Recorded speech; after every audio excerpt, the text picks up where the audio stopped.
First up, thank you for taking the time to talk to us today. We appreciate that. Pleasure. So you're a postdoctoral student. That's right. So what sort of help and support does the ASCB give you? Actually, ASCB gives very actually broad range of support. Of course, as a sort of scientifically, as a postdoc, it's extremely useful to be able to come to ASCB, and especially if you want to branch out in a slightly new direction, you come to ASCB, you sit in one of the plenary session about that subject, and you learn more than you ever could just from like reading a book. Because you get, on the one hand, the background, but on the other hand, you get the leading edge of the research and presented in an awesome fashion because the talks are just awesome. The second part is that there are a lot of meetings or support specifically aimed at postdocs. Like there's a postdoc roundtable very soon.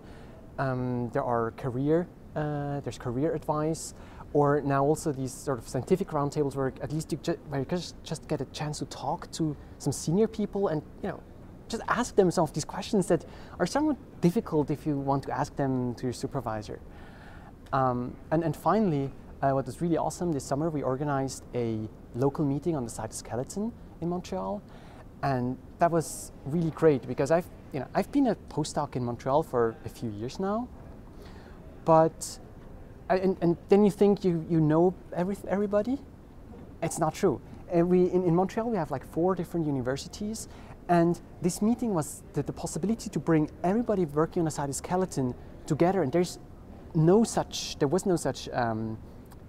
this kind of meeting before, and it was so amazing that suddenly you see like, wow, there's so many people working on something familiar that I am, and you can you get to talk to people and you realize that, oh yeah, they have the exact same problem with that method, or maybe not. Maybe I'm the only one who has the problem with the method, and they tell me, oh yeah, I used to have that, but then I just swapped this for that, and everything works. And it gives you a chance to build your network, doesn't it? Oh, very much so. Yes. Yeah. I mean, the longer you as a graduate student, the science was the main attraction at ASCB, the meeting. But now the longer I'm here, and actually this is kind of like my 10th year anniversary for the ASCB meetings, the more it becomes, the ASCB is about just meeting people and catching up with people and trying to meet new people for new collaborations. But why is it important? Because you often find yourself, sort of scientifically, you often find yourself at a point where you think, well, this would be really interesting, but I don't really know how you do that. And if you then have a network of people who are the specialists on this, who have invented that method, then, and if you have met them already in person, then you just call them up or write them an email and say, hey, I have a question, can you help me out?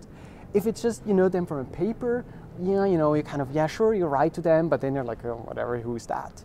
But with the meeting that brings all these people, everybody together, that really allows you to make the personal connection. Well, it's great to see you here for your 10th anniversary, and I hope you have a really fantastic conference. And thank you very much again for joining us today. So thank you. You're welcome.